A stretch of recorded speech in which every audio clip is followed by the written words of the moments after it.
Ce lundi 12 décembre, Stéphane avait la possibilité de découvrir l'étoile mystérieuse dont toutes les cases ont été révélées.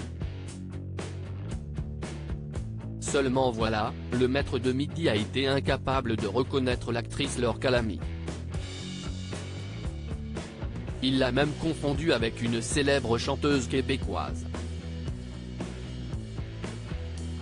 Stéphane aurait pu encore une fois gagner le gros lot dans les 12 coups de midi. Mais le sort et surtout sa vue en ont décidé autrement. Ce lundi 12 décembre, le maître de midi a eu le joie de remporter encore une victoire et ainsi valider sa 115e participation.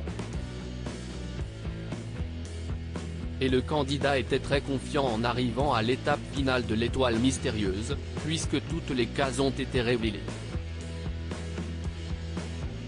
Il ne restait donc plus qu'à l'ouvrier de la Haute-Marne d'énoncer le nom de la star qui s'affichait sur le grand écran du plateau du jeu de TF1. Mais au moment d'être sollicité par Jean-Luc Reichmann, le champion de la première chaîne a botté en touche. « Je ne vois pas », a-t-il lancé, car il est aveugle d'un œil. « J'ai contracté un virus à cause d'un tout petit chat. Il m'a transmis la maladie des griffes du chat. Si est venu se greffer sur mon nerf optique, et je ne vois plus de mon œil droit. Les petits chats ne sont pas immunisés contre les puces.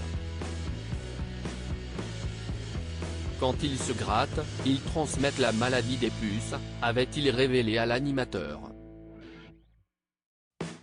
Stéphane ne reconnaît pas du tout l'actrice cachée sous l'étoile mystérieuse. Stéphane a bien évidemment eu l'autorisation de s'approcher de l'écran.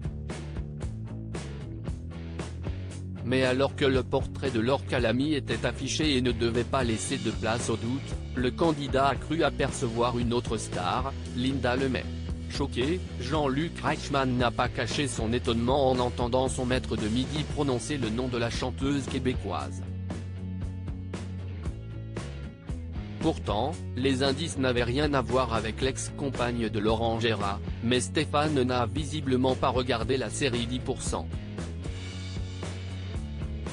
Alors que le téléphone était un clin d'œil à son rôle d'assistante de l'agent Mathias Barneville, Thibaut de Montalembert, dans le programme de France 2, l'arc-en-ciel était pour sa participation au clip pour l'association Urgence Homophobie.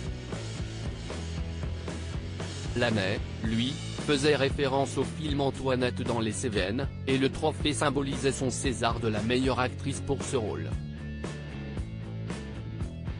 L'Amphore, elle, faisait également référence au film Les Cyclades. Autant d'éléments liés à l'actrice que Stéphane n'a pas du tout reconnu. Il a tout de même fini l'émission avec une cagnotte de 450. 597 € et un ticket pour une autre participation. Une belle consolation.